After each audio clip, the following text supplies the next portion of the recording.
Hello MSc, hello everyone, welcome back to my channel. तो आज के लेक्चर पे हमने बात करनी है हमारे नेक्स्ट टॉपिक पे जो है नेबरिंग ग्रुप पार्टिसिपेशन। तो जिसे आप क्या सिंपली क्या एनजीपी से भी रिप्रेजेंट करते हैं। तो एनजीपी क्या होती है आज के लेक्चर में आप इसे देखेंगे और ट्राई करूंगी कि आपको मैं बहुत सिंपल वे में एक्सप्लेन भी कर दूं। ओके, तो देखिए उससे पहले मैं आपको बता दूं यहाँ जितना स्टडी मटेरियल मैंने लिया है इसका लिंक मैं आपको डिस्क्रिप्शन बॉक्स और कमेंट सेक्शन पे शेयर कर देती हूँ, आप वहां से जाके ले लीजिएगा।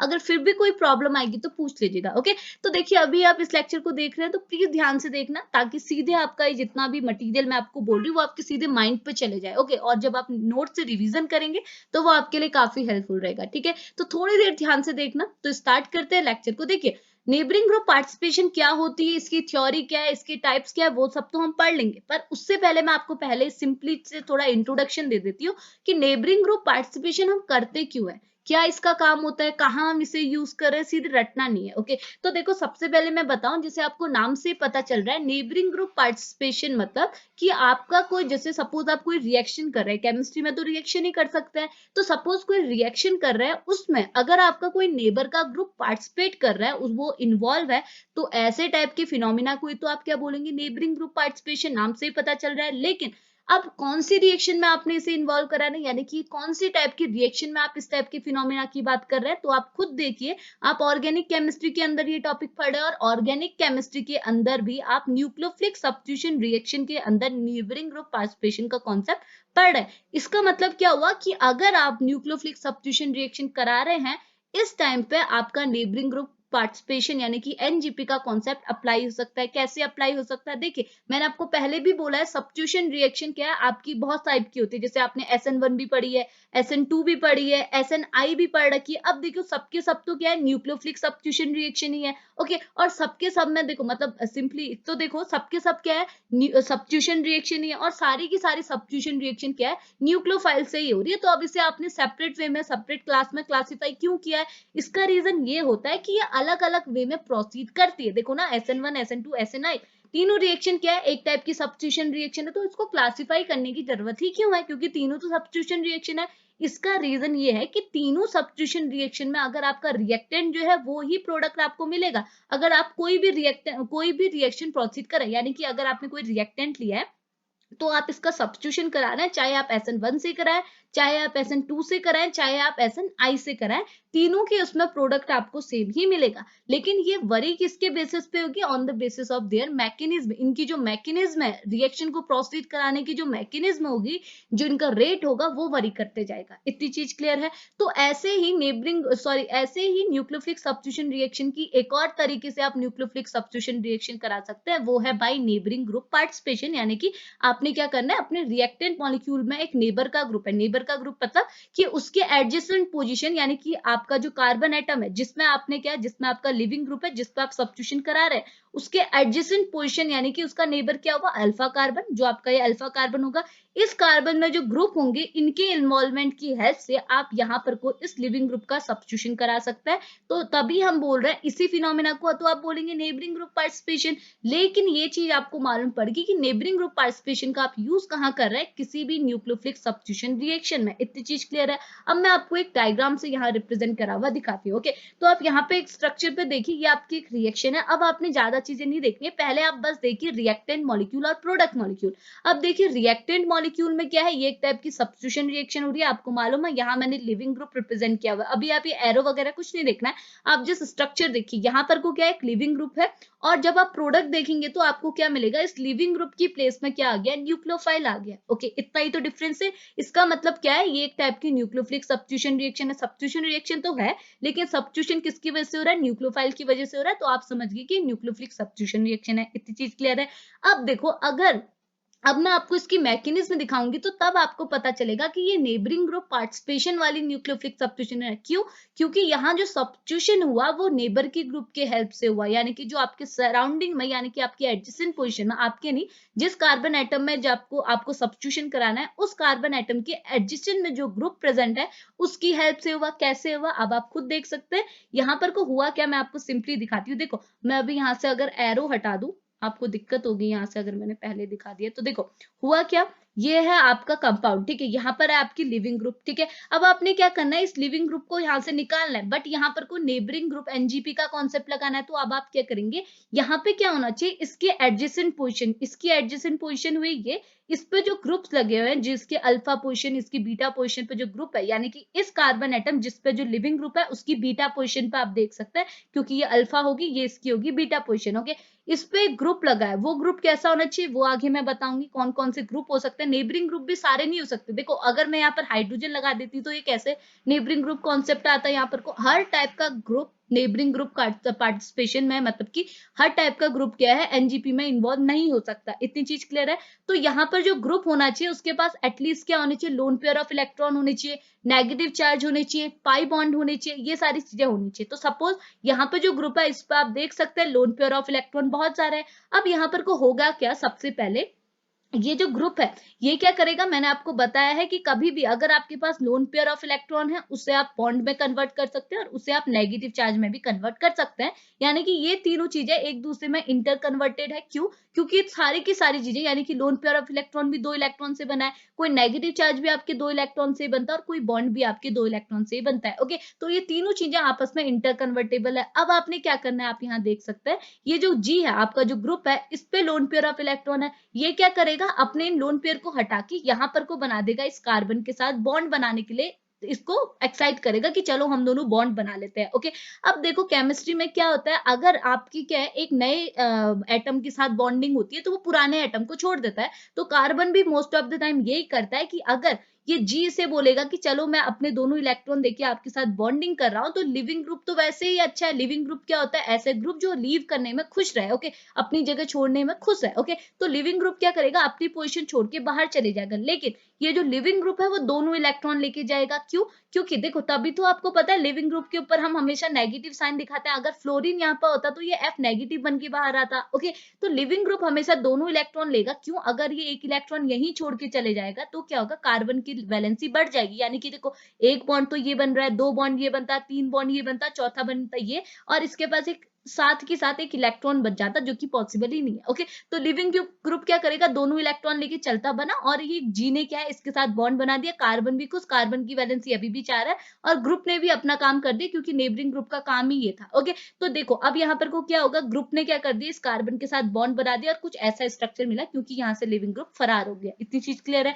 लेकिन अब जी के ऊपर आ जाएगा पॉजिटिव चार्ज, देख सकते हैं यहाँ पर पॉजिटिव, यानी कि मतलब कार्बोकैटायन तो नहीं, ये कैटायन इंटरमीडिएट बन गई। कार्बो तो तब होता है अगर कार्बन के ऊपर पॉजिटिव चार्ज होता, लेकिन यहाँ ग्रुप के ऊपर पॉजिटिव चार्ज है, तो यहाँ पर को आप क्या बोलेंगे, एक कैटायन इंटरमीडिएट बना है, ओके। तो देखो कैटायन इंटरमीडिएट कैसे बना, देखो ये जो ग्रुप है, ग्रुप के पास 2 इलेक्ट्रॉन थे, इसने अपने 2 इलेक्ट्रॉन को क्या कर दिया, बॉन्ड में इन्वॉल्व कर दिया। अब ग्रुप क्या कहेगा कि मैं तो इलेक्ट्रॉन की कमी होगी, मुझ में इलेक्ट्रॉन की कमी है। अब इस इलेक्ट्रॉन की कमी होने की वजह से क्या होगा, इसमें थोड़ी पॉजिटिविटी आएगी, यानी कि जिसमें नेगेटिव कैरेक्टर थोड़ा कम हो गया। सपोज 2 इलेक्ट्रॉन का ही, मतलब 2 बातों का ही नेगेटिविटी कम हुई, तो क्या होगा, 2 पॉजिटिविटी बढ़ गई, यही तो हुआ ना, 2 नेगेटिविटी इसमें कम होगी। 2 नेगेटिविटी कम होने की वजह से क्या हुआ, इसमें थोड़ी पॉजिटिविटी आई, इसको क्या लगा, थोड़ा ये पॉजिटिव होने लगा, तो आप इसके ऊपर क्या लगा देंगे, एक पॉजिटिव साइन लगा देंगे, इतनी चीज क्लियर है। ये आपका एक कैटायन इंटरमीडिएट बना। अगले स्टेप में क्या होगा, आपने तो सब्स्टिट्यूशन कराना है, तो सब्स्टिट्यूशन कौन कराएगा, न्यूक्लियोफाइल कराएगा। अब न्यूक्लियोफाइल बोलेगा कि चलो अब मेरे साथ बॉन्ड बनाओ। क्यों, न्यूक्लियोफाइल के पास भी तो नेगेटिव चार्ज है, मैंने क्या बोला था, नेगेटिव चार्ज हो, लोन पेयर हो, ये सब आपस में कन्वर्ट हो सकता है। तो ये न्यूक्लियोफाइल क्या करेगा, अपने नेगेटिव चार्ज जो कि 2 इलेक्ट्रॉन से मिलकर बना है, ये कहेगा कार्बन को कि अब चलो मुझसे बॉन्ड बना लो। अब ये जब कार्बन जो है वो भी तैयार रहता है, ये क्या करेगा, न्यूक्लियोफाइल के साथ बॉन्ड बनाएगा, तो अब क्या करेगा, पुराना बॉन्ड छोड़ देगा, इसने अब जी के साथ बॉन्ड बनाया था, तो ये जी को बोलेगा तुम जाओ। अब जी क्या करेगा, अपने इलेक्ट्रॉन लेके चलता बनेगा, इसने 2 इलेक्ट्रॉन दिए थे कार्बन को, अब ये दोनों इलेक्ट्रॉन को उठा के चला जाएगा। अब इसमें क्या होगा, 2 नेगेटिविटी फिर से आ गई, तो पॉजिटिव चार्ज बैलेंस हो गया। अब इसके पास क्या है, 6 के 6 वैलेंस इलेक्ट्रॉन, यानी कि इसके आउटर मोस्ट शेल में ये आ गए, इतनी चीज तो क्लियर है। लेकिन अब न्यूक्लियोफाइल ने क्या किया, अपने दोनों इलेक्ट्रॉन से क्या बना दिया, कार्बन के साथ बॉन्ड। तो अब देख सकते हैं यहाँ पर आ गया न्यूक्लियोफाइल, लेकिन यहाँ पर को क्या हुआ, सब्स्टिट्यूशन रिएक्शन। लेकिन नॉर्मल सब्स्टिट्यूशन रिएक्शन बिल्कुल नहीं हुई, यहाँ पर को कौन सी सब्स्टिट्यूशन रिएक्शन हुई, यहाँ पर को हुई आपकी नेबरिंग ग्रुप पार्टिसिपेशन, यानी कि एनजीपी का इन्वॉल्वमेंट करके आपने सब्स्टिट्यूशन रिएक्शन कराया। इतनी चीज समझ में आए? तो यही होता है एनजीपी का कॉन्सेप्ट और यहाँ हम लोग इसको यूज करते हैं। पहले इतनी चीज समझे। अब देखो एनजीपी में एक और चीज आपको बहुत जरूरी याद करनी पड़ेगी। याद क्या, समझ लीजिए, जो आपके सब्स्टिट्यूशन रिएक्शन होती है वो मोस्ट ऑफ द टाइम आपकी क्या होती है, इंटरमोलिकुलर होती है। अब इंटरमोलिकुलर और इंट्रामोलिकुलर क्या होता है, मैं थोड़ी स्पेस देखती हूँ आपके लिए। पहले ये देखिए, देखो आपकी जो रिएक्शन होती है, दो टर्म होते हैं, होप आपको पता होगा। एक होता है इंटरमोलिकुलर, एक होता है आपका इंट्रामोलिकुलर। Okay, intramolecular. अब देखो दोनों में एक ही छोटा सा भी डिफरेंस है, वो है एक इंटर, एक है आपका इंट्रा। ओके, तो इंटर और इंट्रा में क्या अंतर होता है? देखो इंटर मतलब क्या होता है कि अगर आपकी रिएक्शन क्या है, दो डिफरेंट मॉलिक्यूल के बीच में हो रही है, जैसे मैं आपको SN1 की बात करूं, SN2 की बात करूं, उसमें आप क्या करते थे, आपका एक रिएक्टेंट मॉलिक्यूल होता था, बाहर से आप लाते थे न्यूक्लियोफाइल, तो इन दोनों के बीच में रिएक्शन करके क्या करते थे, इसके पास लिविंग ग्रुप था, इससे चले जाता था RN प्लस जो आपका लिविंग ग्रुप है बाहर आ जाता। अब यहाँ पर को जो रिएक्शन हो रही है वो किसके बीच में हो रही है, एक ये मॉलिक्यूल हो गया, एक ये मॉलिक्यूल हो गया। समझ में आया? यानी कि मॉलिक्यूल नहीं बोल सकती, एटम। सपोज ये एक एटम है, ये एक एटम है, इन दो एटम्स के, दो डिफरेंट एटम के बीच में जो रिएक्शन होती है उससे आपका जो प्रोडक्ट बनता है उसे बोलते हैं इंटरमोलिकुलर। यानी कि दो डिफरेंट टाइप के मॉलिक्यूल के बीच में अगर आपकी रिएक्शन हुई, इस टाइप की रिएक्शन को बोलेंगे इंटरमोलिकुलर। ओके, अब इंट्रामोलिकुलर मतलब क्या हुआ? इंट्रामोलिकुलर मतलब जैसे आपने SNI में पढ़ा था, SNI में जैसे पढ़ा था, मतलब कि क्या है, एक ही मॉलिक्यूल के अंदर क्या है, आपका ये रिएक्टेंट मॉलिक्यूल है, इसी के अंदर आपका लिविंग ग्रुप भी है, इसी के अंदर आपका न्यूक्लियोफाइल भी है। अब न्यूक्लियोफाइल क्या है, इसने बैक अटैक किया और लिविंग ग्रुप को बाहर निकाल दिया, तो आपका प्रोडक्ट बन गया RNU। ओके, और लिविंग ग्रुप आपका बाहर हो गया। अब देखो सेम ही चीज तो बनी, लेकिन यहाँ पर को क्या है, जो रिएक्टेंट मॉलिक्यूल है उसी के पास लिविंग ग्रुप है, उसी के पास न्यूक्लियोफाइल है, और जो रिएक्शन है वो एक ही मॉलिक्यूल के अंदर, इनके घर के अंदर ही जितनी प्रॉब्लम है वो इनके घर के अंदर ही हो रही है। ओके, लेकिन यहाँ दो घरों के बीच में लड़ाई हो रही है। ठीक है, तो वो आपने स्कूल टाइम पे भी पढ़ा है कि अगर आपकी स्कूल के अंदर ही आपका कंपटीशन होगा, बच्चों में अंदर के बच्चे ही आपके compete करेंगे, तो आप बोलते हैं आज इंट्रामोलिकुलर स्कूल कंपटीशन है। लेकिन दो सेपरेट यानी कि आपकी डिस्ट्रिक्ट में जितने भी स्कूल हैं वो सारे आपस में compete करेंगे, तो आप बोलेंगे आज इंटर स्कूल कंपटीशन है।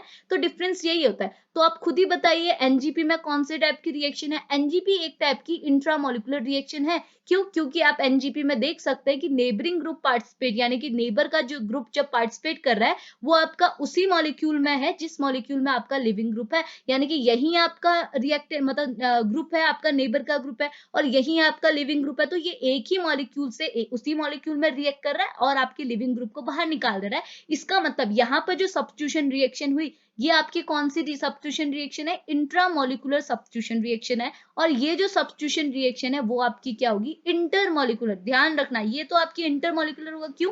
क्योंकि न्यूक्लियोफाइल तो बाहर से आया है, समझ में आया। लेकिन यहाँ पर जो रिएक्शन होगी वो आपकी क्या होगी? इंट्रामोलिकुलर। इतनी चीज क्लियर है? तो होप समझ में आया होगा। अब मैं देखो, अब मैं आपको जब थ्योरी पे ले जाऊंगी तो आपको बहुत सिंपली समझ आएगा। ओके, ठीक है। तो देखो सबसे पहले आपने एग्जाम पे भी ऐसे लिखना है, पहले आप बताएंगे इंट्रोडक्शन, सीधे मत बता देना कि नेबरिंग ग्रुप क्या होता है। पहले टीचर को बताइए तो सही होता क्या है, टीचर को इनकेस नहीं पता तो आप कैसे बताएंगे। तो सबसे पहले आप बोलेंगे कि नेबरिंग ग्रुप पार्टिसिपेशन यानी कि एनजीपी जो कॉन्सेप्ट है वो डिफर करता है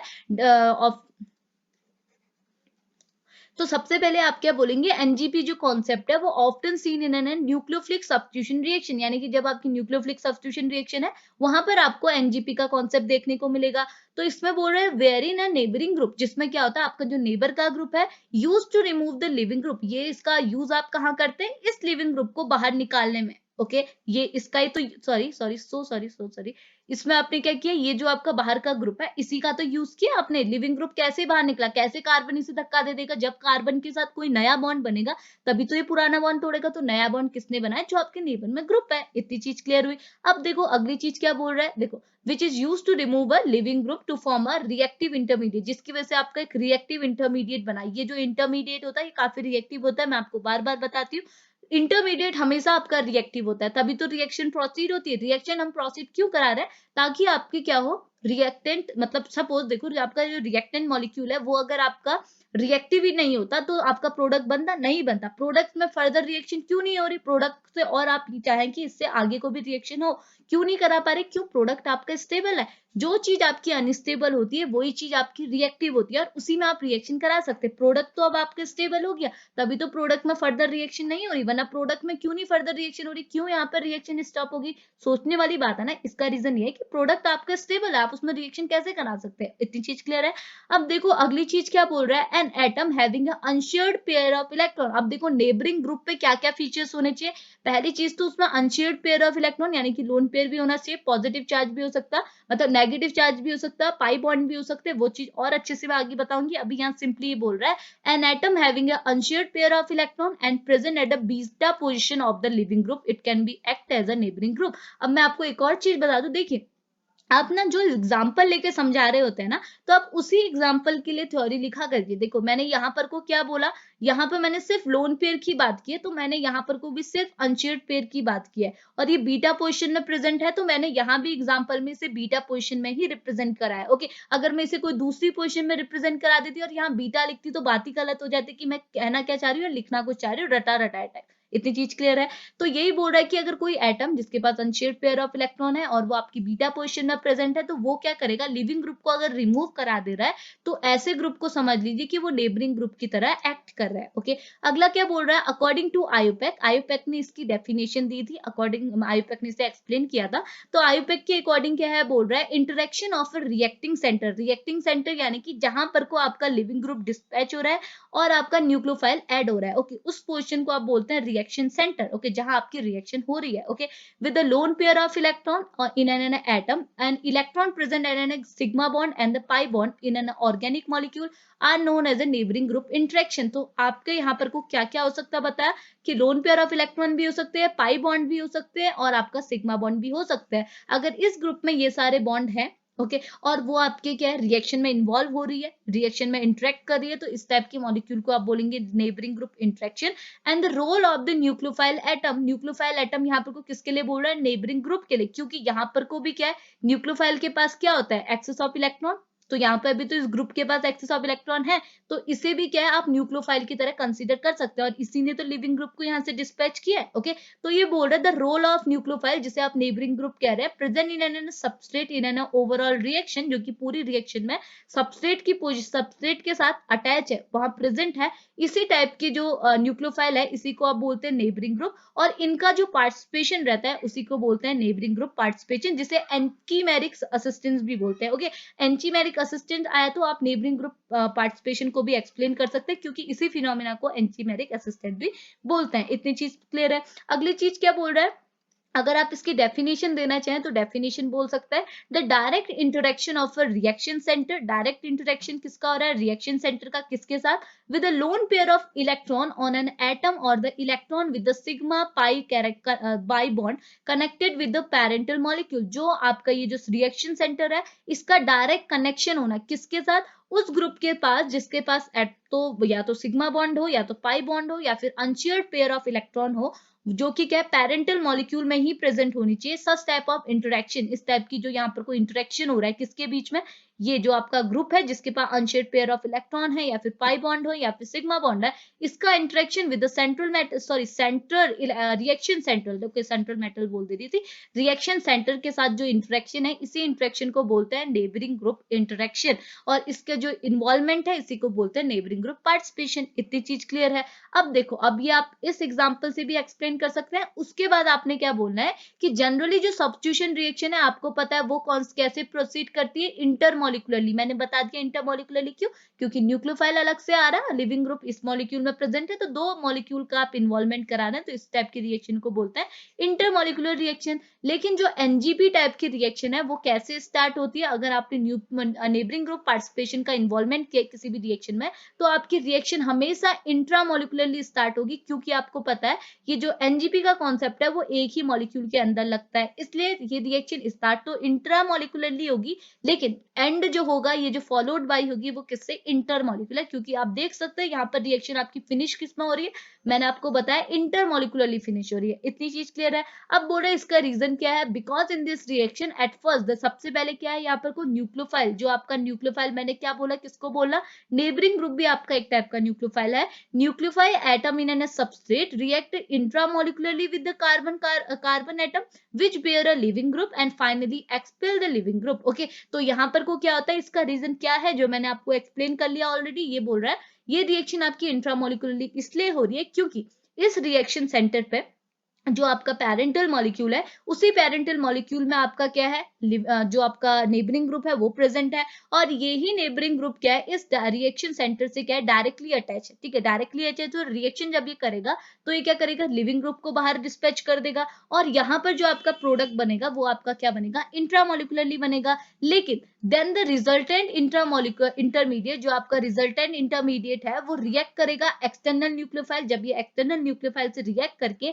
वापस न्यूक्लियोफाइल को यहाँ ऐड करके अपना प्रोडक्ट बनाएगा, तो आप खुद ही देख सकते हैं कि ये रिएक्शन क्या होगी, एक टाइप की इंटरमोलिकुलर होगी, क्योंकि दो डिफरेंट टाइप के रिएक्टेंट मॉलिक्यूल को आप यहाँ पर को रिएक्ट करा रहे हैं। इतनी चीज क्लियर है।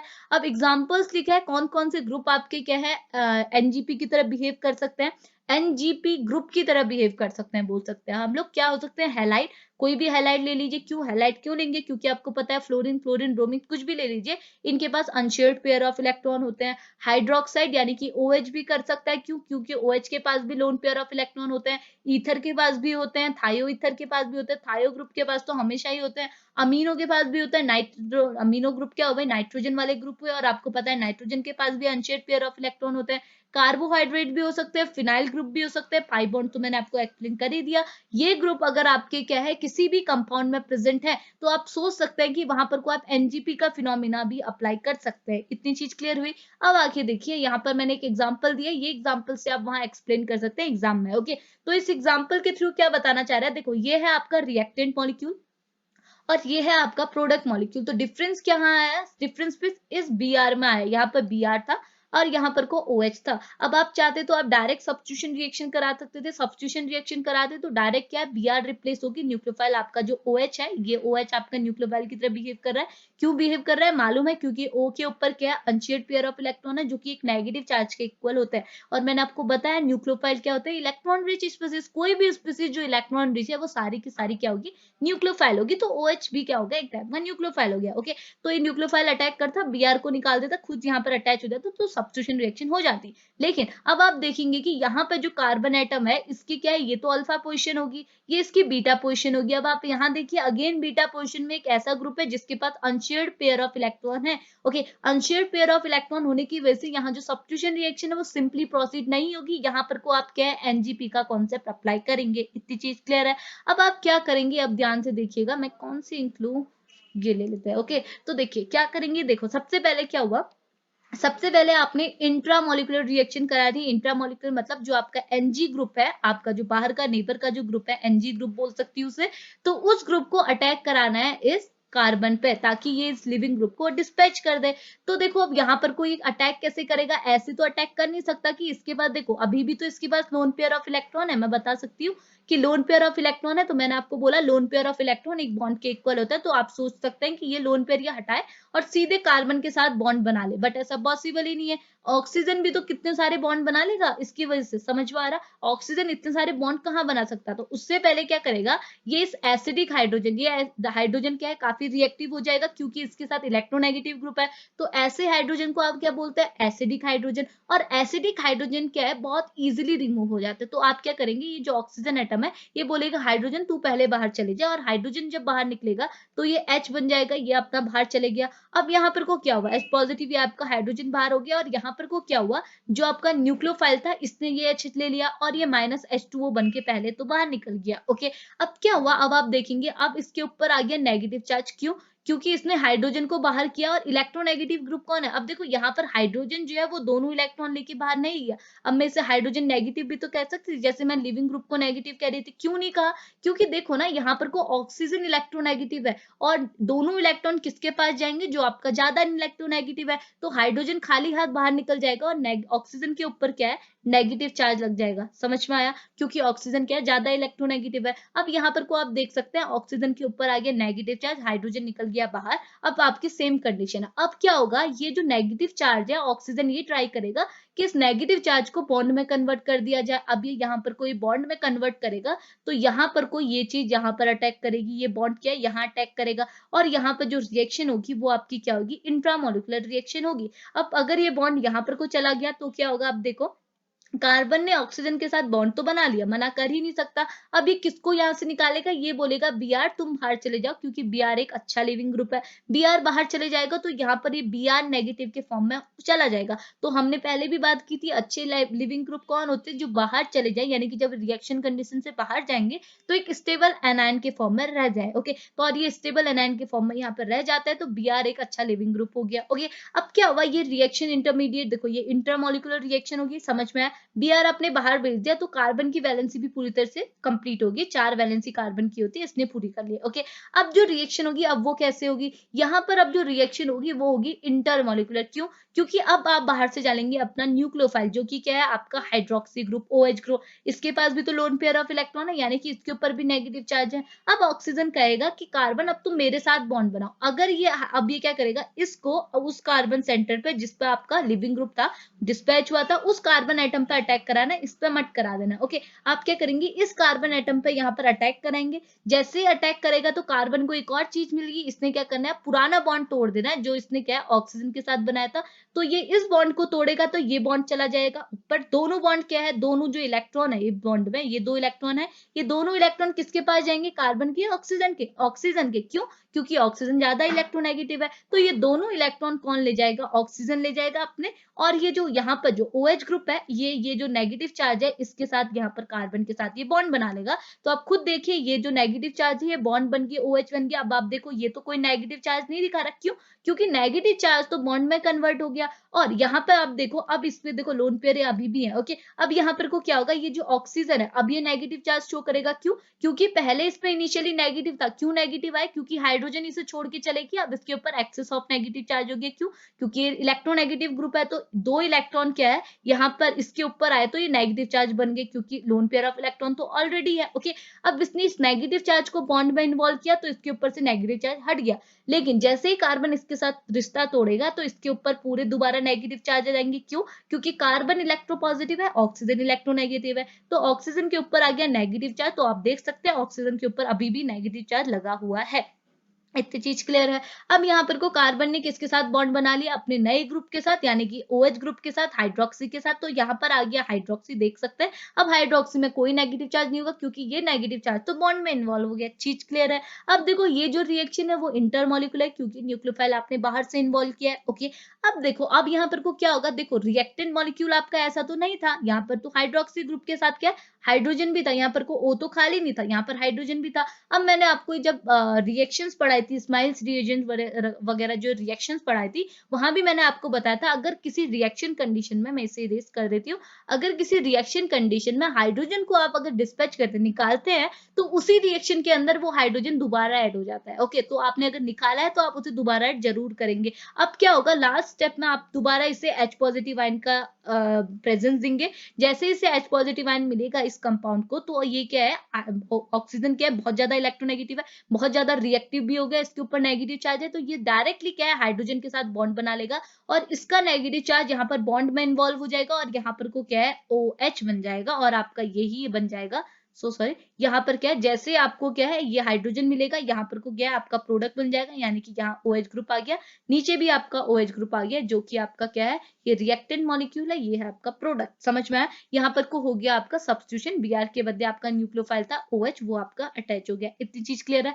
तो ये ऐसा फंडा होता है, बहुत सिंपल था। अब देखो, NGP का यूज क्यों करता है, नेबरिंग ग्रुप पार्टिसिपेशन का कॉन्सेप्ट क्यों आ गया। देखो, होता यह है कि NGP की वजह से जो सब्स्टिट्यूशन रिएक्शन होती है, इनका जो रेट होता है वो भी आपका फास्टर वे में होगा। एक और चीज, रेट तो बहुत ज्यादा होगा। दूसरी चीज क्या है, ये जो रिएक्शन होती है वो हमेशा रिटेंशन की उसमें होती है, रिटेंशन ऑफ कॉन्जुगेशन, यानी कि आपका जो रिएक्टेंट मॉलिक्यूल है उसका कॉन्जुगेशन अगर आपका R टाइप का है, तो आपकी प्रोडक्ट का कॉन्जुगेशन भी R ही रहेगा। अगर आपका रिएक्टेंट का कॉन्जुगेशन S है, तो प्रोडक्ट का भी S रहेगा। रिटेंशन ऑफ कॉन्जुगेशन मैंने आपको बताया था, यानी कि आपका कॉन्जुगेशन रिटेन रहेगा, यानी कि वो चेंज नहीं होगा। कॉन्जुगेशन पता है R और S टाइप की, अगर सिस ट्रांस का कॉन्सेप्ट लग सकता है तो वो भी लग जाएगा। ओके, सिस टाइप का रिएक्टेंट है तो सिस ही आपका प्रोडक्ट बनेगा। अगर ट्रांस टाइप का रिएक्टेंट है तो ट्रांसी प्रोडक्ट बनेगा। तो आप देख सकते हैं यहाँ, अगर आपका, अभी मैं आपको रिएक्टेंट बता नहीं रही हूँ, आप यहाँ पर कुछ समझा भी सकते हैं कि सपोज ये आपका कायरल कार्बन तो है, अब आप इसमें RS कॉन्फ़िगरेशन निकाल सकते हैं क्योंकि चारों ग्रुप अलग अलग है। अगर इन केस ये सब्स्टिट्यूशन रिएक्शन मतलब इस टाइप के रिएक्टेंट का कॉन्फ़िगरेशन आ रहा है तो प्रोडक्ट का भी R ही आएगा। क्यों? क्योंकि नेबरिंग ग्रुप में ऐसा ही होता है, वो एक लॉजिक वाली चीज होगी। ओके, अगर यहाँ S बनेगा तो इसका भी S बनेगा। तो ये नेबरिंग ग्रुप का ये कॉन्सेप्ट क्यों आएगा यहाँ पर बताया कि वो वी नो दैट, एक मिनट इरेज कर देती हूँ। तो देखिए क्या बोल रहा है, we know that some nucleophilic substitution reaction takes place with the inversion of configuration and some with the retention of configuration. आपको पता है कुछ रिएक्शन तो इन्वर्जन से जाती है, यानी कि आपको पता है अगर डायरेक्ट बैक अटैक हो रहा हो तो उस टाइम पर रिएक्शन आपकी इन्वर्जन ऑफ कॉन्फिगरेशन से जाती है। मैंने आपको SN1 और SN2 में अच्छे से एक्सप्लेन किया है। लेकिन कुछ रिएक्शन आपकी रिटेंशन से भी जाती है, यानी कि कॉन्फिगरेशन आपका सेम रहेगा। ओके, लेकिन अगर आपने सब्स्टिट्यूशन रिएक्शन NGP की हेल्प से किया तो आपकी जो रिएक्शन है वो हमेशा रिटेंशन से जाएगी, यानी कि आपका कॉन्फ़िगरेशन जो है वो हमेशा रिटेन रहेगा, इन्वर्ट नहीं होगा, चेंज नहीं होगा। इतनी चीज क्लियर है। दूसरी चीज क्या है, by the use of concept of NGP, अगर आपने NGP का कॉन्सेप्ट यूज किया है तो रेट ऑफ रिएक्शन हमेशा इंक्रीज ही होती है, रिएक्शन की जो रेट है वो इंक्रीज हो जाएगी और we can say that the rate of reaction become a greater than the expected value. तो आपकी जो इनिशियली जब अगर आपने क्या substitution reaction with the NGP की हेल्प से नहीं किया तो उस केस में अगर जो आपकी रेट आई है वो आपने लिखनी है एक जगह। अगर आप NGP की हेल्प से जो आप रिएक्शन करा रहे हैं उसकी रेट लिखनी है तो आपको हमेशा पता चलेगा कि NGP का कॉन्सेप्ट लगा के जब आपने सब्स्टिट्यूशन रिएक्शन की तो उसकी रेट हमेशा ज्यादा आएगी compare to normal substitution reaction के। इतनी चीज क्लियर है। अब आगे बढ़िए सब्स्टिट्यूशन रिएक्शन की मैकेनिज्म पे, ये तो आप समझ ही गए। तो मैकेनिज्म का पहला स्टेप क्या है, during the NGP the neighbouring group जो आपका G है वो अटैक करता है इलेक्ट्रोफिलिक सेंटर पे। क्यों? क्योंकि ये भी तो देखो ये चीज तो समझ में आती है ना, नेबरिंग ग्रुप में हम नेबरिंग ग्रुप को न्यूक्लियोफाइल भी कह रहे हैं और आपको मालूम है कि न्यूक्लियोफाइल हमेशा इलेक्ट्रोफाइल पे ही अटैक करता है, क्योंकि नेगेटिव चीज हमेशा पॉजिटिव पे अटैक करती है, नेगेटिव कभी नेगेटिव पे अटैक कर ही नहीं सकती। ओके, तो नेबरिंग ग्रुप को जैसे मैंने पहले भी बोला ये एक टाइप का न्यूक्लियोफाइल है, क्योंकि इसके ऊपर भी तो लोन पेयर ऑफ इलेक्ट्रॉन है तो हम इसे भी तो न्यूक्लियोफाइल बोल सकते हैं। तो सबसे पहले स्टेप में क्या है, जो न्यूक्लियोफाइल है वो इलेक्ट्रोफिलिक सेंटर यानी कि जो आपका कार्बन सेंटर है उस पर अटैक करेगी। ओके, उसके बाद उसी स्टेप पे क्या है, लिविंग ग्रुप आपका डिस्पैच हो जाएगा। दूसरे स्टेप में क्या है, आपका एक साइक्लिक इंटरमीडिएट बनेगा, यानी कि जो आपका कैटायनिक इंटरमीडिएट है वो बनेगा जो कि बहुत ज्यादा रिएक्टिव होगा। ओके, रिएक्टिव है तभी रिएक्शन प्रोसीड हो रही, वरना रिएक्शन यहीं पर फिनिश हो जाती, फर्दर रिएक्शन कराने की जरूरत ही नहीं थी। लेकिन ये इंटरमीडिएट स्टेट आपकी काफी रिएक्टिव होगी जिसकी वजह से फर्दर रिएक्शन होगी। फर्दर रिएक्शन होने की वजह से क्या होगा, आपने बाहर से न्यूक्लियोफाइल लाना होगा और न्यूक्लियोफाइल का अटैक कराएंगे जिसकी वजह से क्या आपका इंटरमीडिएट स्टेट क्या है खत्म हो जाएगी और आपका प्रोडक्ट का फॉर्मेशन हो जाएगा। इतनी चीज क्लियर है। अब मैं आपको एग्जांपल से दिखाती हूँ। यहाँ पर लिखा है स्टेप फर्स्ट में आपने क्या करना है, आप देखिए यहाँ पे इसी से बता देती हूँ। ओके, तो यही आपका रिएक्टेंट वही चीज बता रहा है जो मैंने आपको पहले बता दी। इसके पास लोन पेयर ऑफ इलेक्ट्रॉन है, इस लोन पेयर को ये बॉन्डिंग में इन्वॉल्व करेगी। जैसे ये कार्बन के साथ बॉन्ड बनाएगी तो कार्बन अपने पुराने ग्रुप को निकाल देगा। इनको भी निकाल सकता था लेकिन इनको निकालेगा नहीं। क्यों? क्योंकि इस ग्रुप को निकालेगा जो as a leaving group behave कर सकता है, यानी कि आफ्टर रिएक्शन को ये रिएक्शन कंडीशन से जब ये बाहर जाएगा तो इसको एक स्टेबल एनायन भी तो बनाना है। आर बाहर चले जाएगा तो आर स्टेबल एनायन कैसे बना पाएगा? ओके, एक्स तो बना ही सकता, तो एक्स नेगेटिव बन जाएगा। ये इतनी चीज क्लियर है। तो आपने यहाँ से निकाला एक्स को, एक्स क्योंकि अच्छा लिविंग ग्रुप है तो आपने एक्स को निकाला, आर को वहीं छोड़ दिया। तो कार्बन ने क्या एक्स को धक्का दिया और जेड के साथ बना लिया बॉन्ड। ओके, अब यहाँ पर को क्या पॉजिटिव चार्ज आया क्योंकि इसने अपने लोन पेयर ऑफ इलेक्ट्रॉन दे दिए। अब चाहे दे भी दे तो अब इसको थोड़ी तो पॉजिटिविटी लगेगी क्योंकि इससे थोड़ी नेगेटिविटी कम होगी। पॉजिटिविटी लगी तो कार्बन आयन कार्बो कैटायन आपका, सॉरी कार्बो कैटायन नहीं, ये कैटायन सेंटर बन गया, कैटायन इंटरमीडिएट बन गया। ओके, तो कैटायन इंटरमीडिएट बना जो कि काफी अनस्टेबल है, काफी रिएक्टिव है, जिसकी वजह से क्या आपने बाहर से लाया न्यूक्लियोफाइल जिसमें क्या है लोन पेयर ऑफ इलेक्ट्रॉन, क्योंकि न्यूक्लियोफाइल में तो हमेशा नेगेटिव चार्ज होना चाहिए। अब ये न्यूक्लियोफाइल क्या करेगा, ये बोलेगा कि तुम मेरे लोन पेयर ऑफ इलेक्ट्रॉन को बॉन्ड में इन्वॉल्व कर दो, यानी कि मेरे साथ बॉन्ड बना दो। और क्या करेगा कार्बन, अब क्या करेगा अपना रूप बदलेगा और अपने पुराने वाले लिगेंड, अपने जो पुराने वाला जो बॉन्ड है, पुराना वाला जो एटम है उसके साथ रिश्ता तोड़ के नया रिश्ता बना लेगा। अब क्या करेगा जेड बेचारा अपने दोबारा अपने इलेक्ट्रॉन लेके बाहर जाएगा। अब क्या होगा, इसके लिए भी बढ़िया हो गया। क्यों? क्योंकि इसने अपना काम तो कर ही दिया, इसने लिविंग ग्रुप को बाहर निकालना था, इसने निकाल दिया। अब ये चुपचाप अपने इलेक्ट्रॉन लेके पीछे गया, इसकी पॉजिटिविटी भी बैलेंस हो गई, दोबारा नेगेटिव हो गया। अब ये दूसरे काम यानी कि दूसरे ग्रुप को हटाने का काम करेगा कहीं और। ओके, ऐसा समझ सकते हैं। और वाई ग्रुप यहाँ पर को बॉन्ड बना के अपना काम कर दिया और आपका प्रोडक्ट बन गया। इतनी चीज क्लियर हुई। तो ये इसकी होगी मैकेनिज्म। तो यहाँ लिखा है जेड आपका नेबरिंग ग्रुप है और एक्स आपका लिविंग ग्रुप है और वाई आपका न्यूक्लियोफाइल है। इतनी चीज क्लियर हुई। अब स्टार्ट करते हैं इसके टाइप्स, ठीक है। तो देखो मैंने यहाँ पर को 3 टाइप में लिखा है कि एनजीपी अगर इन केस अगर आपका कोई हेटेरो एटम है, हेटेरो एटम अगर आपका एनजीपी की यानी कि नेबरिंग ग्रुप की तरह एक्ट करे तो कैसी रिएक्शन होगी। और इन केस अगर आपका एल्कीन यानी कि आप बोल सकते हैं पाई बॉन्ड, ओके, तो एल्कीन को आप पाई बॉन्ड भी बोल सकते हैं, ये आपका पाई बॉन्ड ही तो हुआ। ओके, अगर आपका पाई बॉन्ड है आपके पास, तो पाई बॉन्ड कैसे आपका एनजीपी की तरह बिहेव कर सकता है। और इन केस अगर आपके पास कोई सिग्मा बॉन्ड है, सिग्मा बॉन्ड के एग्जांपल्स दिए हुए हैं यहाँ पर, अगर सिग्मा बॉन्ड है तो वो आपका एनजीपी में कैसे इन्वॉल्व हो सकता है। ओके, तो देखिए स्टार्ट करते हैं। पहला है हेटेरो एटम। आपको मालूम है हेटेरो एटम क्या होता है, कोई भी सल्फर, ऑक्सीजन, नाइट्रोजन, ये जो ग्रुप्स हैं इनको हम हेटेरो एटम बोलते हैं। और आपको मालूम होगा कि इनके ऊपर भी लोन पेयर ऑफ इलेक्ट्रॉन होता है, इसलिए हम लोग हेटेरो एटम को क्या कर सकते हैं, एज अ एनजी यानी कि नेबरिंग ग्रुप एक्सपेक्ट कर सकते हैं, यानी कि इनको इन्वॉल्व कर सकता है, ठीक है। तो देखो सबसे बोल रहे पहले क्या बोल रहे हैं, fine example of NGP is when the reaction of a sulphur and nitrogen mustard occur with the nucleophile. Okay, तो पहली रिएक्शन में यहाँ पर को क्या बोल रहा है, रिएक्शन एक रिएक्टेंट मॉलिक्यूल दिया है, इस पर आप सल्फर के बदले ऑक्सीजन भी रख सकते हैं, दोनों आपका हेटेरो एटम है।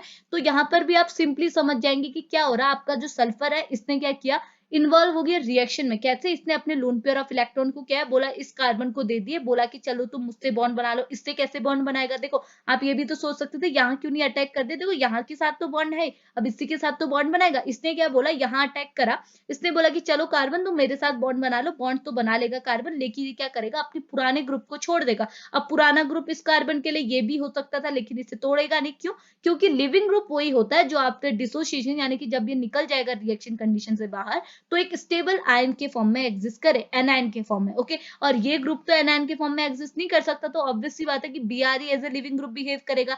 तो आपने क्या कर देना है, सल्फर ने क्या बना देना है, इस कार्बन और सल्फर ने बॉन्ड बना देना है, बीआर आपका बाहर चला जाएगा। ओके, तो क्या हुआ, आर हो गया। अब सल्फर के ऊपर आ जाएगा पॉजिटिव, क्योंकि सल्फर ने क्या अपने इलेक्ट्रॉन खो दिए, इसके ऊपर थोड़ी नेगेटिविटी कम हुई, तो ऑब्वियस सी बात है पॉजिटिविटी आएगी। और यहाँ पर को इन दोनों के बीच में एक ट्रायंगल सा यहाँ पर को स्ट्रक्चर बन जाएगा, बीआर चला गया तो अब ये सिंपल ऐसा बच जाएगा। इतनी चीज क्लियर है। अगले स्टेप पे क्या होगा, देखिए अगले स्टेप पे ये होगा कि आपका जो न्यूक्लियोफाइल है वो आएगा। अब न्यूक्लियोफाइल बोलेगा कि कार्बन जी अब तुम हमारे साथ बॉन्ड बनाओ, कार्बन के साथ ये बॉन्ड बनाएगा तो कार्बन के लिए बहुत बढ़िया। कार्बन क्या करेगा, सो सॉरी, यहाँ पर को इस पोजीशन में आएगा ना ये कार्बन, तो ये इस पोजीशन में, ये यहाँ पर कोई कार्बन तो सल्फर है। न्यूक्लियोफाइल ने क्या बोला, कार्बन अब तुम मेरे साथ बॉन्ड बना लो, कार्बन के साथ न्यूक्लियोफाइल बॉन्ड बनाना चाहेगा ही, क्यों, न्यूक्लियोफाइल के पास 2 इलेक्ट्रॉन है, 2 इलेक्ट्रॉन के साथ तो बहुत अच्छा बॉन्ड बन जाएगा, एक इलेक्ट्रॉन यहाँ लग गया, एक इलेक्ट्रॉन यहाँ, और न्यूक्लियोफाइल यहाँ पे। अब ये जैसे कार्बन क्या है न्यूक्लियोफाइल के साथ बॉन्ड बनाएगा, तो ये पुराना बॉन्ड तोड़ देगा, यानी कि सल्फर को पीछे भेज देगा। सल्फर पीछे जाएगा तो यहाँ पे क्या होगा, सल्फर को मिल जाएंगे दोनों इलेक्ट्रॉन। और सल्फर को क्यों मिले, क्योंकि कार्बन और सल्फर में कौन ज्यादा इलेक्ट्रोनेगेटिव है, तो सल्फर है, तो सल्फर ही दोनों इलेक्ट्रॉन को लेके जाएगा। तो सल्फर ने दोनों इलेक्ट्रॉन ले लिए, यहाँ का बॉन्ड गया टूट, और सल्फर को मिल गए 2 इलेक्ट्रॉन, 2 इलेक्ट्रॉन मिल गए तो इसकी नेगेटिविटी फिर से वापस आ गए, तो ये अगेन नेगेटिविटी हो गया, नेगेटिव हो गया। तो आप देख सकते हैं रिएक्टेंट और प्रोडक्ट सेम टाइप के, बट अब आपके बीआर यानी कि लिविंग ग्रुप के बदले कौन आ गया, न्यूक्लियोफाइल आ गया, तो रिएक्शन ऐसे ही कंप्लीट होगी। इतनी चीज क्लियर है। लेकिन यहाँ पर को किसका कॉन्सेप्ट लग गया, एनजीपी का। और ये रिएक्शन आपकी बता देना ये इंट्रामोलिकुलर है, ये रिएक्शन आपकी इंटरमोलिकुलर है। तो ये बता दिया कि अगर आपके पास क्या कोई हेटेरो एटम है तो उस केस में सब्स्टिट्यूशन रिएक्शन कैसे होगी, अगर आपने एनजीपी का कॉन्सेप्ट लगाना है। इतनी चीज क्लियर है। अब दूसरे केस में अगर आपने एल्कीन्स ले लिया, एल्कीन्स यानी कि एल्कीन मतलब डबल बॉन्ड, डबल बॉन्ड मतलब कि पाई बॉन्ड। ओके, ये तो सिग्मा ही होगी। अब आपका ये दूसरा हो गया पाई। अगर पाई बॉन्ड का इन्वॉल्वमेंट कराना है तो सब्स्टिट्यूशन रिएक्शन कैसे होगी, with the help of NGP. तो यहाँ पर लिखा है देखो, एनजीपी का अगर आपने कॉन्सेप्ट, सॉरी एल्कीन का अगर आपने कॉन्सेप्ट लगाना है तो इसमें आपको अलग अलग प्रोडक्ट बनेंगे। क्यों बनेंगे, क्योंकि यहाँ पे जो कार्बोकैटायन जनरेट होता है वो एक जगह स्टेबल नहीं होता। एल्कीन के केस पे ये है डिसोशिएट, मतलब ये क्या होता है, डीलोकलाइज होता है, यानी कि एक पोजीशन में फिक्स नहीं रहता, कभी इस कार्बन पे चले जाएगा कभी इस कार्बन पे। तो ये अलग अलग पोजीशन में जाने की वजह से आपको अलग अलग प्रोडक्ट मिलते रहेंगे। ओके, तो यहाँ लिखा भी है the pi orbit of a alkene are able to stabilise, जो पाई ऑर्बिट है एल्कीन के, ये खुद को स्टेबलाइज करने दिए, तो वैसे तो अनस्टेबल होते हैं बट ये खुद को स्टेबलाइज कर सकते हैं। कैसे, अगर ये कंजुगेशन में, यानी कि दो कंजुगेशन नहीं बोल सकते, डीलोकलाइजेशन में इन्वॉल्व हो गए। डीलोकलाइजेशन यानी कि इन कैटायन की पोजीशन फिक्स नहीं है, यहीं पर कोई ये नहीं रहेगा, ये क्या करेगा, कभी इस पोजीशन में चले जाएगा कभी इस पोजीशन में चले जाएगा, और कैसे जाएगा वो मैं आपको बता रही हूँ। ओके, तो देखो होगा क्या, यहाँ पर को आप देखिए, मैं इसे रब कर देती हूँ। यहाँ पे क्या है, टीओएस क्या है आपका लिविंग ग्रुप। ओके, तो यहाँ पर को क्या होता है, एल्कीन के केस में सबसे पहले आपका लिविंग ग्रुप डिस्पैच होता है। जैसे लिविंग ग्रुप जाएगा तो खुद ही सोचिए टीओएस भी क्या है, नेगेटिव चार्ज लेके जाएगा, क्योंकि लिविंग ग्रुप के ऊपर हमेशा नेगेटिव चार्ज होता है। तो ये जैसे ही नेगेटिव चार्ज लेके जाएगा तो यहाँ पर जो कार्बन है वो क्या बन जाएगा, पॉजिटिव चार्ज बन जाएगा, क्योंकि अब इसके पास तो बॉन्ड की कमी होगी, वैलेंसी कम होगी। क्यों, 1 2 3 4, ये 4 बॉन्ड थे। अगर आपने इस बॉन्ड को हटा दिया तो अब आप इस कार्बन के पास देखेंगे सिर्फ 3 बॉन्ड है, 1 2 एंड 3। अब इसके ऊपर आ गया पॉजिटिव चार्ज। ओके, इतनी चीज क्लियर है। अब अगले स्टेप पे क्या होगा, देखिए यहाँ पर जो कार्बोकैटायन है इसको कौन बैलेंस करेगा, बोला मैंने कहा एल्कीन्स। यहाँ पर जो एल्कीन है ये इस पॉजिटिव चार्ज को बैलेंस कर देगा। कैसे बैलेंस करेगा, देखो सबसे पहले स्टेप में क्या करेंगे, आपने सपोज किया यहाँ जो ये बॉन्ड है इसे तोड़ा, क्योंकि ये भी तो 2 इलेक्ट्रॉन से बना है। अब आपने क्या कहा, ये जो 2 बॉन्ड है इसको हटाओ, इसके बदले आप ये जो बॉन्ड है यहाँ लगाने के बदले कहाँ लगा दीजिए, यहाँ लगा दीजिए। ओके, यहाँ पर को, ओके ये ऐसे। अब देखो अगर ये बॉन्ड यहाँ होने के बजाय ये 2 इलेक्ट्रॉन यहाँ शिफ्ट हो जाएंगे तो क्या होगा, यहाँ पर को तो कार्बोकैटायन अब पॉजिटिव नहीं रहेगा। क्यों, क्योंकि यहाँ पर जो कार्बन एटम है 1 2 3 बॉन्ड बना रहा था, अभी क्या बनाएगा, ये वाला बॉन्ड 4। ओके, और ये वाला भी बैलेंस रहेगा। क्यों, क्योंकि यहाँ पर को ये 1 2 पहले क्या बना रहा था, 1 2 3 4 बना रहा था, लेकिन मतलब समझ लीजिए ना, यहाँ पर को जो कार्बन एटम है इसके पास पहले भी ये वाला बॉन्ड था, अभी भी ये वाला बॉन्ड है, इसका मतलब इसकी वैलेंसी भी पूरी है। अब यहाँ पर वाले कार्बन एटम के पास हो जाएगी डेफिशिएंसी। क्यों, क्योंकि पहले ये बॉन्ड यहाँ पे था, यानी कि एक बॉन्ड तो इसके साथ था, लेकिन अब यहाँ पर को कोई भी बॉन्ड नहीं है, तो इसके ऊपर ये पॉजिटिव चार्ज यहाँ शिफ्ट हो जाएगा। तो आप यहाँ स्ट्रक्चर में देख सकते हैं कि आपने ये जो एल्कीन वाला बॉन्ड था, ये पाई बॉन्ड था, इसे शिफ्ट कर दिया इस लोकेशन में। समझ में आ रहा, यानी कि ये जो पाई बॉन्ड है इसको आपने शिफ्ट कर दिया इस लोकेशन में। अगर ये यहाँ शिफ्ट हो गया तो ये कार्बन की वैलेंसी भी पूरी है, इसकी भी वैसी रहेगी, क्योंकि ये बॉन्ड जो है वो इस और पहले क्या है, इस और इसमें था, अब इस और इसमें, यानी कि इसके पास तो अभी भी है, तो इसके ऊपर कोई पॉजिटिव चार्ज आ जाएगा इसके ऊपर, यानी कि पॉजिटिव चार्ज आप देख सकते हैं डीलोकलाइज हो गया। ओके, नेक्स्ट स्टेप में क्या कर सकते हैं, आप ऐसा कर सकते हैं कि अब आपने ये बॉन्ड उठा के रख दिया इन दोनों के बीच में। अगर इन दोनों के बीच में रख देंगे तो क्या होगा, अब इसकी वैलेंसी पूरी हो जाएगी, कार्बन की वैलेंसी पूरी हो जाएगी, लेकिन ये डेफिशिएंसी में आ जाएगा। तो अब ये कार्बोकैटायन शिफ्ट हो जाएगा इसके ऊपर, यानी कि पॉजिटिव चार्ज आ जाएगा इसके ऊपर। ओके, तो क्या होगा, ऐसे क्या है, आपको अलग अलग टाइप के कार्बोकेटन मिलते रहेंगे, क्योंकि इस केस में अगर आप alkene as a neighbouring group ले रहे हैं, यानी कि कोई भी कंपाउंड जिसमें एल्कीन क्या है, नेबर में प्रेजेंट है, एल्कीन ग्रुप आपको नेबर में मिल रहा है जब आप सब्स्टिट्यूशन रिएक्शन करा रहे हैं। अब देखो यहाँ पर को सब्स्टिट्यूशन रिएक्शन तो होगी, बट ये क्या है, बीच का फिनोमिना दिखा रही हूँ मैं आपको। ओके, और यही चीज मेन है, देखो सब्स्टिट्यूशन तो हर जगह हो रहा है, आपने ऊपर भी पढ़ा, लेकिन मेन कॉन्सेप्ट कहाँ आ जा रहा है, जब आपका नेबरिंग ग्रुप आ जा रहा है, तो आप इससे एक्सप्लेन कीजिए, काम बन जाएगा। ओके, तो आप बता दीजिएगा कि अगर आपका कोई भी सब्स्टिट्यूशन रिएक्शन है जिसमें आपका एल्कीन एज अ नेबर में प्रेजेंट है, उस केस में आपको नंबर ऑफ कार्बोकैटायन मिलेंगे। क्यों मिलेंगे, क्योंकि यहाँ पर को क्या है, कार्बोकैटायन जो आपका जनरेट हो रहा है वो लोकलाइज नहीं है। इस केस में कार्बोकैटायन आपका डीलोकलाइज होते रहेगा, डीलोकलाइज होने की वजह से आपको नंबर ऑफ प्रोडक्ट मिल सकते हैं। देखो सब्स्टिट्यूशन किस पोजीशन में करा है वो कैसे डिसाइड करोगे, जिसकी वजह से क्या है, आपको अलग अलग कार्बोकैटायन जनरेट होने की वजह से अलग अलग टाइप के प्रोडक्ट मिलेंगे। ये चीज क्लियर हुई। अब आगे बढ़ते हैं, अगली चीज क्या बोल रहा है, अब देखो ये भी लिखा हुआ है, even if the alkene is far of the reacting centre, यानी कि सपोज रिएक्टिंग सेंटर आपका यहाँ है ना अभी, और एल्कीन आपका यहाँ है, लेकिन अगर आपका रिएक्टिंग सेंटर से एल्कीन बहुत दूर ही क्यों ना हो, लेकिन इस केस में एल्कीन क्या है, ये एक ही मैनर, मतलब कि इसी मैनर पे यहाँ वहां भी क्या होगा, जिस केस में एल्कीन और जो आपका रिएक्शन सेंटर है वो दोनों एक दूसरे से काफी दूर होंगे, उस केस में भी यही रिएक्शन मैकेनिज्म आपको प्रोसीड करानी है। इतनी चीज क्लियर है। अगली चीज क्या बोल रहा है, एनजीपी अगर आपने कोई सिग्मा बॉन्ड के केस में लिया, तो आप यहाँ देख सकते हैं अब आपने क्या किया, इस केस में भी वही चीज बोला है, थ्योरी मैंने लिखी हुई, आप पढ़ सकते हैं, बहुत टाइम वेस्ट हो जाएगा अगर मैं पढ़ने लगूंगी, तो आप ये टीचर को एक्सप्लेन करने के लिए बता दीजिए, एग्जाम्पल वगैरह मैं जिस आपको समझा दे रही हूँ। ओके, तो ये क्या बोल रहा है, देखिए अगर आपके पास कोई सिग्मा बॉन्ड है, अब आप देख सकते हैं लिविंग ग्रुप ये है ना, आपके पास क्या है, इस ये जो कार्बन सेंटर है ये कार्बन है, अगर मैं इसका हाइड्रोजन ऐसे लिखूं, एक मिनट, हाँ ये मैंने कार्बन है। ओके, यहाँ पर हाइड्रोजन है, यहाँ पर हाइड्रोजन है, ये इसका लिविंग ग्रुप है, तो इसकी नेक्स्ट पोजीशन में ना यहाँ पर को, यहाँ पर इसकी नेक्स्ट पोजीशन यानी कि अल्फा पोजीशन, और अभी तक हम क्या है इसकी बीटा पोजीशन देख रहे थे, ये दोनों बीटा पोजीशन है। अब देखो ना, इस बीटा पोजीशन के बाद लोन पेयर ऑफ इलेक्ट्रॉन है, ताकि आप लोन पेयर यहाँ शिफ्ट करके इस लिविंग ग्रुप को निकाल दें ना, यहाँ पर कोई पाई बॉन्ड है। ओके, अब हम लोग किसकी बात कर रहे हैं, सिग्मा बॉन्ड, और आप देख सकते हैं यहाँ पर को सिर्फ सिग्मा बॉन्ड है, क्योंकि signal bond is equal to sigma bond. इतनी चीज क्लियर है। अब सिग्मा बॉन्ड कैसे एनजीपी की तरह हेल्प कर देता है वो मैं आपको बताती हूँ। ओके, तो देखो सबसे पहले क्या है, आप यहाँ से लिविंग ग्रुप को निकाल रहे हैं। ओके, आपने लिविंग ग्रुप को निकाला तो इस कार्बन पे आ गया पॉजिटिव चार्ज। और इस केस में भी ऐसा होता है कि अगर आप सिग्मा बॉन्ड एज अगर आपका नेबरिंग ग्रुप प्रेजेंट है तो उस केस में क्या होगा, जो कार्बोकैटायन है वो लोकलाइज कभी नहीं रहेगा, ये डीलोकलाइज रहेगा। डीलोकलाइज मतलब कि कभी ये यहाँ शिफ्ट हो जाएगा, कभी ये यहाँ शिफ्ट हो जाएगा, कभी ये यहाँ शिफ्ट हो जाएगा, इसकी मर्जी से कहाँ शिफ्ट होना है। ओके, अगर अलग अलग आपको कार्बोकैटायन मिल रहे हैं इट मीन्स आपके अलग अलग सब्स्टिट्यूटेड प्रोडक्ट होंगे। ओके, तो आपने यही चीज एक्सप्लेन करनी। अब मैं आपको एक्सप्लेन करती हूँ कि ये यहाँ पर कुछ शिफ्टिंग कैसे हुई। देखिए, खुद ही देखिए यहाँ पर को क्या हुआ। ये देखो, ये बॉन्ड ऐसे है। सपोज आपने क्या कर दिया, पहले केस में ये बोल रहा है कि आपने कार्बोकैटायन को इस पोजीशन में शिफ्ट कर दिया।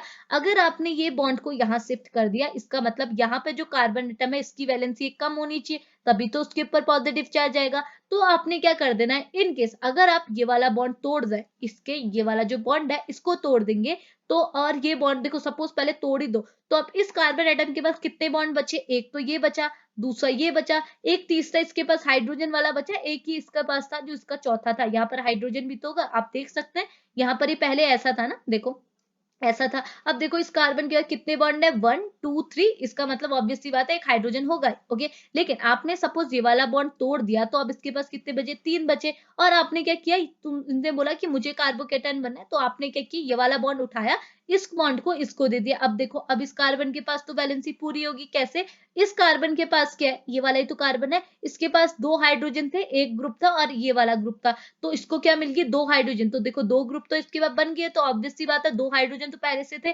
और यहाँ पर आगे 2 हाइड्रोजन। अब देखो इस कार्बन की वैलेंसी पूरी हुई ना, हुई। अब लेकिन इस कार्बन की वैलेंसी पूरी नहीं है, क्यों, अब इसके बाद 1 2 3 बॉन्ड है, तो आप क्या करेंगे, इस पॉजिटिव चार्ज को यहाँ शिफ्ट कर देंगे। आ गया पॉजिटिव, क्यों, यहाँ पर इस कार्बन के ऊपर पॉजिटिव चार्ज, और ये वाला कार्बन क्या हो गया, न्यूट्रल हो गया, इसकी वैलेंसी पूरी। तो आपको एक दूसरा इंटरमीडिएट ऐसा मिल गया, क्योंकि यहाँ पर को क्या है, कार्बोकैटायन डीलोकलाइज हो गया। अगले स्टेप में क्या है, आप एक और काम कर सकते हैं। आपने क्या कर दिया, अब ये कार्बन एटम कह रहा है कि मुझे कार्बोकैटायन बना दो। अगर ये पॉजिटिव चार्ज को यहाँ शिफ्ट करना है तो अब आप क्या करेंगे, ये बॉन्ड को यहाँ से तोड़ देंगे, क्योंकि इस बॉन्ड से तो क्या है, वेट करना, ओहो, इस बॉन्ड से तो क्या है, देखो अगर यहाँ पर को बॉन्ड होता तो तभी तो इसकी वैलेंसी पूरी होती। 1 2 3 4, 4 हाइड्रोजन यहाँ पर होंगे, क्योंकि इस पोजीशन में देखिए 2 हाइड्रोजन ये है, सॉरी 2 हाइड्रोजन, एक हाइड्रोजन, 2 हाइड्रोजन, 3 4, तो यहाँ पर ये 3 4 वाला बॉन्ड था। ओके, अगर आपने ये हाइड्रोजन, ये हाइड्रोजन, ये बॉन्ड, ये बॉन्ड, इसमें ये वाले बॉन्ड को तोड़ दिया और इस बॉन्ड को कहाँ शिफ्ट कर दिया, यहाँ पर को। देखो पहले यहाँ पर को क्या था, ऐसे था,